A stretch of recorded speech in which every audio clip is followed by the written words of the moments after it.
think of a child who laughs a lot when you tickle him. Stand in front of him and raise your hands. You are not touching him. You have not even come close yet. And he laughs. He really laughs, fully while he bends to one side to protect himself. Let's stop for a second, because something very important is happening here. There is no stimulus. The tickling has not arrived, and yet the laughter is full, authentic, out of his control. What is working is not the sensation, it is the prediction of the sensation. The brain has recognized the scene, it has calculated what is about to arrive, and it has already put the response into action. And here comes the detail that is often missed. We say the brain makes predictions, and we imagine this is as a thought, an expectation, something that stays in the head. It does not work like this. Look at the child. The diaphragm moves, the muscles contract, the body bends, the breathing breaks. The prediction is already body. There is no thought that comes before the body response. The body response is the prediction. There is no moment in which it decides whether to laugh. The instant the scene is recognized, the program is already running.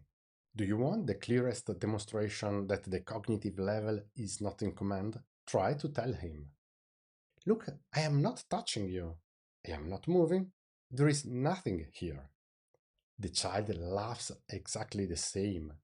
You can be 100% right and change absolutely nothing. Now, do something different instead. Do not speak. Lower your hands and move 2 steps away.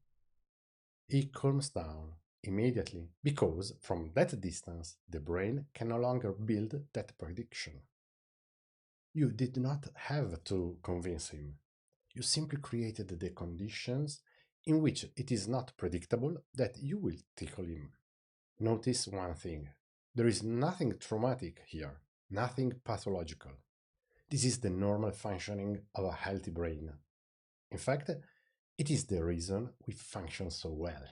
But it is exactly the same machine that works in anxiety, in chronic stress, in traumatic memories. The content changes, the mechanism does not. And this is why reassurance is not enough. Why explaining is not enough. Why I know it is irrational has never stopped a panic attack. The real work is on what the system is able to predict.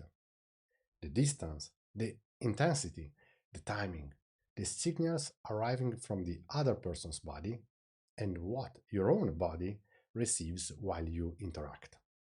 Those are the parameters to work on. 90% of therapeutic work passes through here, and I am being cautious with that number. It is not about convincing a brain that is safe. It is about letting it live situations in which danger can no longer be predicted, or situations in which a correct prediction becomes possible again, where trauma had changed the evaluation. Or again, it is about predicting the danger in a calibrated way, together with an effective response of your own. If this way of reasoning interests you, this is exactly the level we work on in my programs. Not the techniques, also the techniques, but mainly the mechanisms. You will find everything in the links in bio.